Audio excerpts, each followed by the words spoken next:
पड़ रहा है। तो गांव के सभी लोग घरों से कुरान पाक उठा लाए और कुरान पाक को सैलाबी पानी के सामने करके ये दुआ की कि ए हमारे रब, अपने कलाम की हिफाजत का वादा करने वाले हमारे गांव को इस आफत से महफूज रखना। इनकी ये दुआ कुछ इस तरह कबूल हुई कि गांव से बाहर खुली जमीन अचानक से फट गई और उसमें 4 किलोमीटर लंबा शगाफ पड़ गया।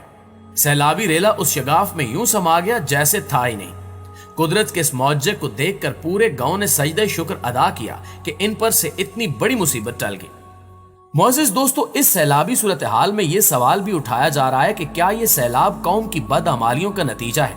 तो इसका जवाब यह है कि इसमें एक तो हमारी इज्तिमाई हैसियत है और दूसरी हैसियत तबकात की है। इज्तिमाई हैसियत से इस सूरत हाल को देखा जाए तो यकीनन इज्तिमाई तौर पर कौम की बदअमालियों और गुनाहों की वजह से अल्लाह की नाराजगी जाहिर होती है। वक्त पर बारिशों का न होना या जरूरत से जायद होना इस चीज की गमाजी करता है। यहाँ ये बात भी ज़हन नशीन रहे कि जब अजाब आता है तो उसमें नेको बद की तफरीक नहीं होती, वो इज्तिमाई तौर पर आता है।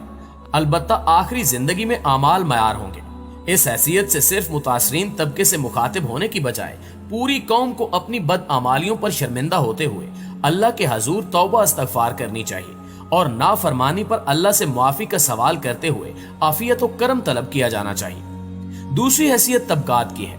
एक तबका वो है जो इख्तिदार में है, वसाइल और इख्तियारात रखता है। अल्लाह कुरान करीम में इख्तियारात देने का मकसद ये जिक्र करता है कि वो दुनिया के सामने जाहिर कर दे कि ये किस तरह के अमाल करते हैं। अब चूंकि ये सैलाब पहली बार नहीं आया बल्कि इससे पहले मुख्तलिफ मौकों पर आता रहा है और मुख्तलिफ इलाके इसका निशाना बनते रहे हैं। अवलन तो इस बार साहिब इख्तियार तबके की जिम्मेदारी थी कि वो पानी को महफूज करने का इंतजाम करता ताकि लोग ज्यादा पानी आने के नतीजे में किसी बड़ी मुश्किल का शिकार ना हो। दूसरा, इस पानी से फायदा उठाया जा सके। हुक्मरान तबके ने पहले तो यहाँ कमजोरी दिखाई और इस हवाले से कोई खातिर खा इकदाम न किए। दूसरी जिम्मेदारी ये थी कि जब सैलाबी सूरत हाल पैदा हो चुकी है और आए रोज गंभीर होती चली जा रही है तो उस वक्त तमाम मुक्तदर हलकों के जिम्मे फर्ज था कि वो कौम को इस मुश्किल और मुसीबत से निकालने के लिए हंगामी तौर पर इकदामात करते और किसी बड़े नुकसान से बचा लेते। इस सूरत हाल में भी इस तबके ने इंतहाई मायूस किया और इतने दिन गुजर जाने के बाद भी हुकूमती मशीनरी हरकत में नहीं आई, बल्कि बदस्तूर इसकी तरजीहात अपने सियासी मुफादात ही है।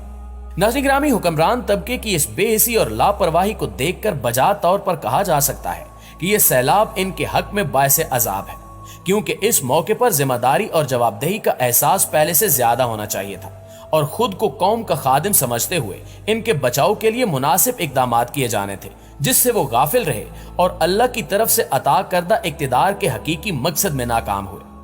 मुतासरीन तबके के मुतल्लिक इसको इम्तिहान करार दिया जा सकता है।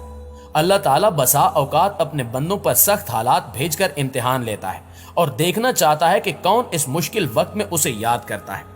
अव्वल तो अल्लाह से पनाह मांगनी चाहिए कि वो किसी भी इम्तिहान में मुब्तला ना करे और इम्तिहान आ जाने पर सब्र करते हुए अल्लाह से आफियत का सवाल करना चाहिए।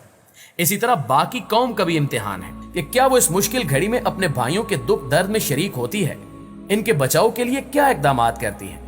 अब हर इंसान को मजमूई और तबकाती हैसियत से खुद को देखना चाहिए कि वो अपनी जिम्मेदारी किस कदर अदा कर रहा है और उसे अपनी जिम्मेदारी और जवाबदेही का कितना एहसास है। आखिर में दुआ है कि अल्लाह ताला पाकिस्तान को अपनी हिफ्ज़-ओ-अमान में रखे। आमीन।